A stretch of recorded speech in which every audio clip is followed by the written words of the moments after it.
আসসালামু আলাইকুম। মেঘলাস ওয়ার্ল্ডে সবাইকে স্বাগতম করছি। আমি মেঘ, ঢাকা থেকে বলছি। কাছে এবং দূরে, দেশ এবং দেশের বাইরে যে যেখান থেকে আমার ভিডিওটি দেখছেন, আশা করছি সবাই আল্লাহর রহমতে খুব ভালো আছেন। আমরাও আলহামদুলিল্লাহ খুব ভালো আছি। তো সব সময়ের মতো কিন্তু আজকেও আরেকটা নতুন ভিডিও নিয়ে চলে আসলাম। আশা করছি প্রতিদিনের মতো আজকের ভিডিওটা আমার আপু, ভাই, আঙ্কেল, আন্টিদের কাছে খুব ভালো লাগবে। তো যাই হোক, সেদিন তো দেখেছিলেন শুকনা কিছু বাজার করা হয়েছিল, আলু, পেঁয়াজ, হাবিজাবি, বাচ্চার খাবার দাবার। বাচ্চার বলতে গেলে কিন্তু ভুল হবে, আমরা কিন্তু তিনজনে মিলেই সব কিছু খাই। তো যাই হোক, ঘুম থেকে উঠে কিন্তু একটু নুডলস রান্না করে নিচ্ছিলাম। একদমই অল্প একটু নুডলস রান্না করছিলাম, শুধু সিয়ার আমি খাবো এই জন্য। আর ঘরে সবজিও ছিল না, শুধু পেঁয়াজ, মরিচ আর ডিম দিয়ে নিয়েছিলাম। তো ঝটপট করে একেবারে সহজভাবে রান্না করে নিয়েছিলাম। আর হাতের কাছে যেহেতু সস ছিল 2 ধরনের, তো সেটাও কিন্তু নিয়ে নিয়েছিলাম। তো যাই হোক, নুডলস রান্না করতে আবার কে না পারে, এটা তো সবাই রান্না করতে পারে। ভাইয়ারাও কিন্তু এখন নুডলস রান্না করতে পারে, এতটা সহজ। একদম ঝটপট, পানি গরম হবে, দিয়ে দিবে, সিদ্ধ হওয়ার পরে কিন্তু ডিম দিয়ে নাড়াচাড়া করে নিলেই হয়ে গেল একদমই সহজভাবে। তো আমিও কিন্তু একদম সেমভাবে রান্না করছিলাম। ওইদিকে কিন্তু একটু লম্বা নুডলসও দিয়েছিলাম, সাথে অল্প একটু দিয়েছিলাম। তো যাই হোক, এদিকে কিন্তু আমি ডিমটাকে ভালো করে পেঁয়াজ, মরিচ আর লবণ দিয়ে ভেজে নিয়েছিলাম। তারপর কিন্তু এই যে নুডলস দিয়ে দিয়েছিলাম। তো নুডলস দেওয়ার পরে কিন্তু আমি নাড়াচাড়া করিনি, একেবারে সব কিছু দিয়ে তারপরে নেড়েছিলাম।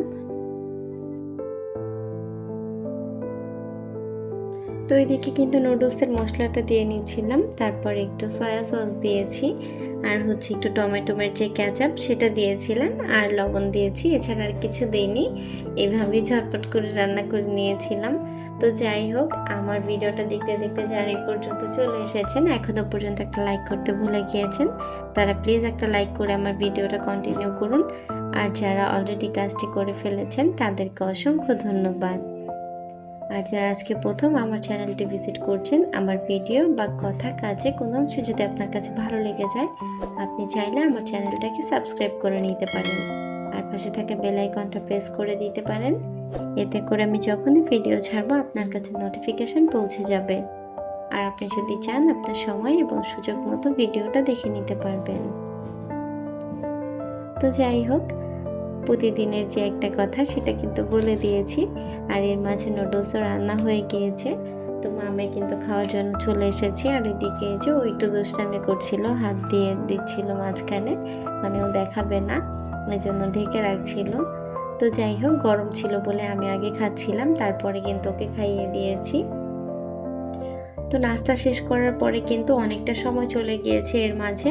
আর এইদিকে বাবু খেলা করছে। আমি আবার একটু বাজারে গিয়েছিলাম 2টা বয়াম কেনার জন্য। তো বাসায় কিন্তু বয়াম ছিল। আর এই বিস্কিটগুলো যেহেতু অল্প বিস্কিট, ছোট ছোট বয়ামে রাখতে হবে, বড় বয়ামে রাখলে দেখা যাবে বিস্কিটগুলো নিচে পড়ে থাকবে, বয়াম খালি হয়ে থাকবে। তো এই জন্য কিন্তু আবার 2টা বয়াম কিনেছিলাম, আর আমার দরকারও ছিল 2টা বয়াম কেনার। তো যাই হোক, বয়ামগুলো কিন্তু আরএফএলের বেস্ট বাই থেকে নেয়া। তো ওখান থেকে কিন্তু 85 টাকা করে নিয়েছে একটা বয়াম। একটা বয়ামের দাম 85 টাকা ছিল।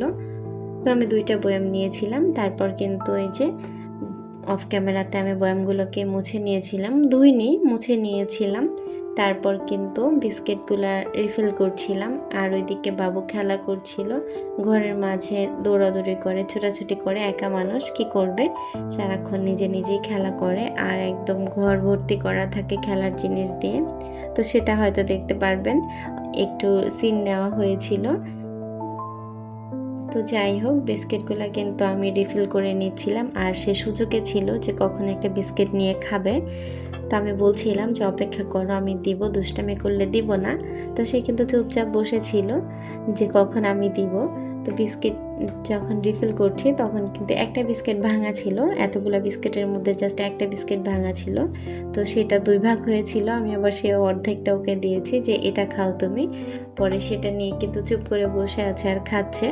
আর আমি এদিকে কাজগুলো করে নিচ্ছিলাম। দেখা যায় যে ও পাশে থাকলে যেমন কাজ করতে দেরি হয়, তারপরেও কিন্তু সময়টা পার হয়ে যায়, আমার বেশ ভালোই লাগে। অনেকে দেখা যায় যে বাচ্চা ঘুমালে কাজ করে, আমি না সেই জিনিসটা পারি না। ও ঘুমালে আমার কোনো কাজ করতে ইচ্ছা করে না, ও ঘুমালে আমার খারাপ লাগে, ভালো লাগে না একা একা। মনে হয় যে পুরো বাসাটার মধ্যে আমি একা একাই আছি। ও যতক্ষণ সজাগ থাকে আমার সাথে সাথে পিছন পিছন ঘুরঘুর করে। দেখা যায় যে আমি রান্না করতে গেলে 100 বার যাবে, "আম্মি কী করছো? আম্মি কী করছো? ঘরে আসো, ঘরে আসো।" তো এই জিনিসগুলো যখন ও না করে তখন কিন্তু আমি খুবই মিস করি। দেখা যায় যে কিছুক্ষণ যদি ৫-১০ মিনিট হয়ে যায় ও রান্নাঘরে যাচ্ছে না আমার কাছে, কেন কি হয়েছে? ও রান্নাঘরে যাচ্ছে না আমার কাছে, এটা নিয়ে কিন্তু আমি টেনশনে পড়ে যাই যে কি করছে ঘরে বসে বসে। এতক্ষণ সময় চলে গেল এখনো কেন আসছে না? আমি কিন্তু আবার এসে দেখে যাই যে ও কি কাজে ব্যস্ত। তো দেখা যায় যে অনেকটা সময় গেলে না টেনশন হয়ে যায়, যেহেতু একা একা থাকে বাসার মধ্যে। আর তারপরে আমার টিভির যে মাল্টি প্লাগটা ওইটা একদম টেবিলের উপরে, দেখা যায় আল্লাহ না করুক যদি কখনো হাত দিয়ে বসে, তো এইগুলা নিয়ে একটু টেনশনে থাকি যে কখন কি করে ফেলে। কয়েকদিন আগে কিন্তু ড্রেসিং টেবিলে আয়নাটা ভেঙে গিয়েছিল, সেটাও দেখেছিলেন। তো ওইরকম দেখা যায় হুটহাট কখন কি করে ফেলে বলা তো যায় না, এজন্য একটু চোখে চোখে রাখতে হয়। আর আমি তাকে কি চোখে চোখে রাখবো, সে আমাকে চোখে চোখে রাখে যে আমি কোথায় যাচ্ছি না যাচ্ছি। আর এত বেশি প্রশ্ন করে।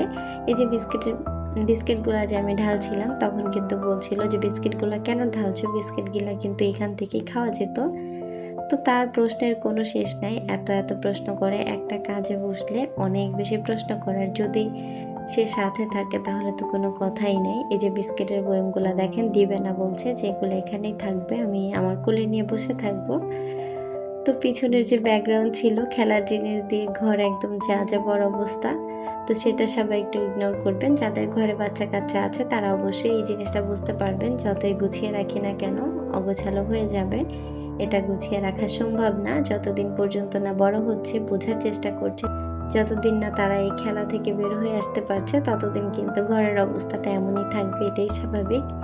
তো যাই হোক, অনেক বেশি কথা বললাম। যদি কারো খারাপ লেগে থাকে তাহলে ক্ষমা সুন্দর দৃষ্টিতে দেখবেন, আর ভালো লাগলে এনজয় করবেন। তো যাই হোক, তারপরে কিন্তু রান্না করে নিয়েছিলাম। আর আমার মা কিছু লতি পাঠিয়েছিল আমার বোনকে দিয়ে, তো সেই লতিগুলোই রান্না করে নিয়েছিলাম। আজকে আর তেমন কিছু রান্না করিনি, ভালো লাগছিল না। একটু লতি রান্না করেছি চিংড়ি মাছ দিয়ে, আর এটা দিয়েই খাবার খেয়ে নিচ্ছিলাম। তো যাই হোক, খাবার খেয়ে কিন্তু মা আমি একটু বাইরে গিয়েছিলাম আমরা। তো আজকের ভিডিওটা এই পর্যন্ত, সবার সুস্বাস্থ্য কামনা করে আজকের ভিডিওটা এখানেই শেষ করছি। সবাই ভালো থাকবেন, সুস্থ থাকবেন। আল্লাহ হাফেজ, আসসালামু আলাইকুম।